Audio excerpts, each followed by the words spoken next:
Ben hemen değerli Ebru Günay'a da söz vermek istiyorum tam da bu noktada. Değerli Günay, biz burada bir giriş yapmış olduk aslında pozitif aşamadan. Aslında pozitif aşamayla birlikte devreye giren başlıklar ne üzerinden biraz burada açma fırsatı bulduk. Ama size de şunu sormak istiyorum. Tam da işte bu inşayı konuşurken inşanın tüm toplumsal kesimlerle birlikte sağlıklı bir şekilde gerçekleştirilmesinin önemli ayrı bir başlık açıyor Kürt Halk Önderi Abdullah Öcalan. Bunu yaparken de özellikle şunu vurguluyor. Kendi öz yaratımlar gözetilerek sürece dahiliyet sağlanmalı diyor. Tabii toplum bunu talep ettiğinde de bir yanıyla da devletin de bu demokratik dönüşüme duyarlı olmasını gerektiğini özellikle altını çiziyor. Ben o halde şunu sormak istiyorum size. Bu anlamıyla işte devlet diyelim, iktidar diyelim ya da konunun muhatabı kimse, adını hangisini koyarsak koyalım. Bu demokratik dönüşüme ne kadar hazır bundan sonrası için ve bundan sonra atacakları adımlar sürecin gidişatı açısından nasıl bir seyir izletir bize? Ya şöyle aslında Sayın Öcalan birçok metninde de vurgusunu yaptı. Bir demokratik cumhuriyet inşası söz konusu aslında. Demokratik toplumla birlikte bir demokratik cumhuriyet inşası söz konusu ve nitekim aslında 27 Şubat'ın yıl dönümünde tekrar ikinci kez yaptığı kamuoyuyla paylaştığı mesajda aslında bunun altını çizerek vurguluyor ve farklı kimliklerin bu demokratik cumhuriyetin inşasında kendisini var et, yani tanımlanmasının üzerinden aslında kurguladığı bir demokratik cumhuriyet inşası söz konusu. Yani şöyle düşünelim, aslında bir cumhuriyetin birinci yüzyılında Cumhuriyet hani kurulurken Kürtler, Aleviler, kadınlar, gençler, yani öteki olabilecek aslında bütün kimlikler bu cumhuriyetin dışarısına itilmiş ve bir katı bir inkar, katı bir yok etme, işte soykırımcı ve bir hani baskı ve tehditle yüz yüze kalmış bir toplum gerçekliğinden bahsediyoruz. Yani o egemen ulusun dışında kalan bütün yapılar yok sayılarak bir bugüne kadar gelinmiş ve bunun üzerinden inşa edilmeye çalışılan bir toplum var. Şimdi bir demokratik toplum inşasından söz ediyorsak bütün bu hani demokratik değerlerin, kadınların, gençlerin, Kürtlerin, Alevilerin, bütün toplumsal dinamiklerin, yani bugüne kadar ötekileştirilen bütün toplumsal güçlerin yeniden bu demokratik topluma dahil edilmesi ve demokratik toplumun inşasında belki de söz sahibi olarak yol almasıyla mümkün. Yani sonuçta şöyle bir realite var. Mevcut devlet anlayışı, statikocu rejim dediğimiz şey aslında teklik üzerinden kendisini kurmuş. Yani işte hani tek millet, tek ulus, bütün farklı kimlikleri yok sayan, dilleri yok sayan, kültürleri, inançları yok sayan bir realiteden bahsediyoruz. Şimdi yenisinin oluşabilmesi için eskisinden bir farkın olması lazım. İşte bu fark aslında bu demokratik toplumun kapsayıcı olması, farklı kimliklerin bir arada bulunmasıyla gerçekleşebilecek bir durum.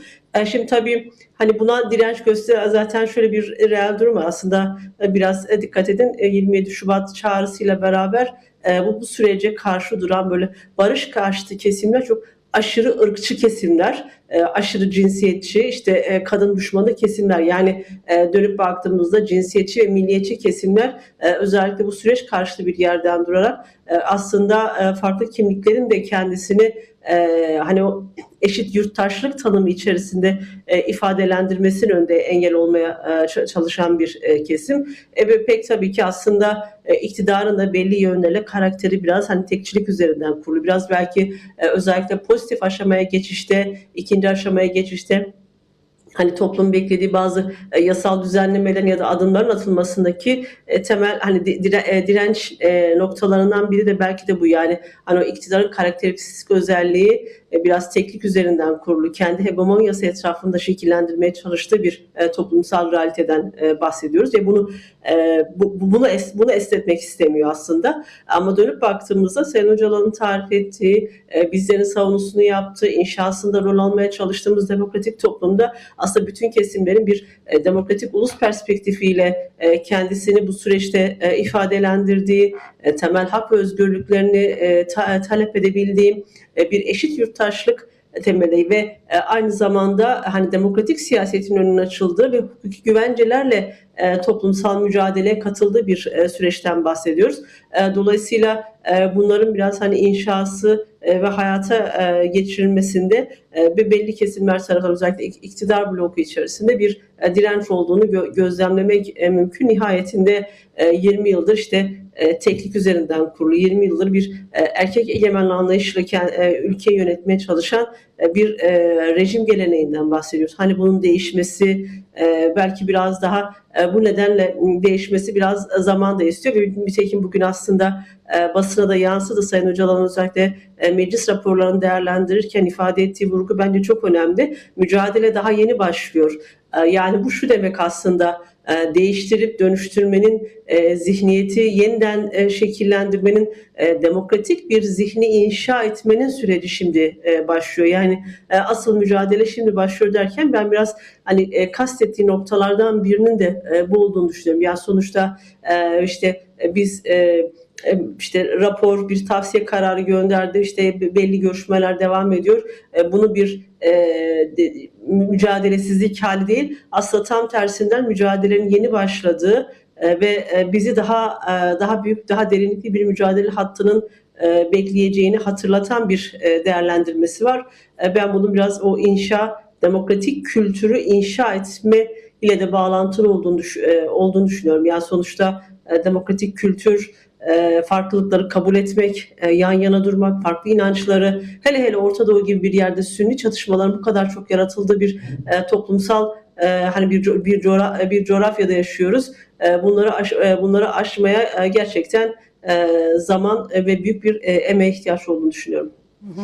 Yine siz de tam hatırlatmasını yaptınız. Önemli bir yerde aynı zamanda tam da rapora dönük tepkilerin devam ettiği bir süreçte 27 Şubat çağrısının yıl dönümünde de önemli mesajlar verildi aslında. Belki de bundan sonraki çizilmesi gereken yol haritasının ne olduğu özellikle de bu raporla birlikte biraz daha ortaya konuluyor. Yani kimi başlıklarına baktığımız zaman ki Kürt Halk Önderi Abdullah Öcalan da yorumunun 100 yıllık yaraların sarılması için ilk adım olarak değerlendiriyor raporu. Tabii ki yetersizlikleri olduğunu söylüyor. Tabii ki çözüm belki bazı noktalarda olmayacağını belirtiyor ya da birikmiş sorunlara tamamen cevap taşımadığını belirtiyor ama bir yandan da bunun ilk adım olarak gördüğü yerde bazı adımların da artık atılması gerektiğine de işaret ediyor ama bir yandan da şöyle bir uyarıyı da yapıyor. Yani süreci baltalamaya yönelik, süreci bozmaya dönük kimi hamlelerin oluşabileceğine dönük de uyarılarda bulunuyor ve hemen akabinde bunun doğru yaklaşımla bu hamlelerin de aslında bertaraf edebileceğini özellikle vurgu yapıyor. Bu bir sonuç değil, kapı aralamadır diyor mesela. İşte bizim tam da bu noktada devreye sokmak istediğimiz şey bu barış yasalarının ne kadar gerektiği üzerindeki başlık olacak. Kuşkusuz ki kaldı ki aslında bugün konuştuğumuz birçok sorunun temelinde de bu yasaların hayata girmemesi üzerinden biz bu tanımlamaları yapıyoruz. Bunlardan bir tanesini yine muhalifler basın üzerindeki baskıdan tutalım. Bugün kayyum meselesinin kendisini içerisine dahil edebiliriz. Yine ana dil önündeki engeller, hukuki karar mekanizmalarının tek kişiye indirgenmesi bir bütün aslında bu başlıkları böyle sıralamak mümkün ama demokratik topluma alan tanıyan bu sisteme olan ihtiyaçtan özellikle bahsediliyorken bizim de bugün konuşmamız gereken tam da başlık bu değil mi? Artık söz söyleme değil de eyleme geçme zamanı. Ya elbette şimdi artık tam da hani hem eyleme geçme sonuçta şöyle düşünmek lazım. Barış ya da işte demokratik toplum inşa etmek tarafların masaya geldiği, işte belli konularda uzlaştığı ve altına imza atıp kalktığında o barış gelmiş olmuyor. Bunun çok ciddi bir toplumsal desteğe ihtiyacı var. Yani orada konuşulanların aslında o ya da orada mutabakat altına bağlanan şeylerin toplumun taleplerin yani toplumsal mücadele hattıyla şekillenip gelen toplumsal taleplerin güvence altına alınması. Dolayısıyla bunu inşa edebilmek için bizim hem de yani toplum ne istiyor kısmın sorusuna cevap verebilmek için daha güçlü bir şekilde sokakta olup daha güçlü, daha derinlikli bir mücadele hattını geliştirmeye ihtiyacımız var. Ama aynı zamanda dediğim gibi eş zamanlı olarak da sonuçta bir değişim dönüşümü inşa etmenin de işte kafalarda bugüne kadar şekillenen tekçi yok sayan o inkar siyasetini değiştirip dönüştürmeye hedefleyen yani bir demokratik kültürü inşa eden bir toplumsal realiteye ihtiyaç var. Dolayısıyla adım atarken bir taraftan da toplumun da aslında bu adım atmak için sokakta, işte eylem halinde kendi tepkisini dile getiren bir yerde olmasına ihtiyaç var ve öte taraftan da bir toplumsal barışı inşa etmeye çalışırken, yani işte aynı zamanda hani iktidar açısından da şöyle düşünmek lazım. Toplumun artık güven artırıcı adımlara ihtiyacı var. Yani sonuçta samimiyet sözde olmaz. Artık Orta Doğu'daki gelişmeleri düşündüğümüzde ise artık hani lafla peynir gemisinin yürümeyeceği, insanların icraat beklediği bir toplumsal yani bir coğrafyada yaşıyoruz. Yani sonuçta bugünden yarına hani artık neredeyse Orta Doğu'da anlık ya da neredeyse günlük siyasi durumun değiştiği, gelişmelerin değiştiği bir reel durumdan bahsediyoruz. Dolayısıyla böyle olunca iktidarın hani sözlerinin ya da söylediklerinin bir hükmü yok. Artık hepimiz dönüp pratiklere bakarız. Mesela stüdyodaki konuklarınız da söyledi. İşte 11 Temmuz'da Süleymaniye'de Pekke bir silah yakma töreni gerçekleştirdi. Ama şu sorunun cevabı geldiğimiz aşama itibariyle henüz yok.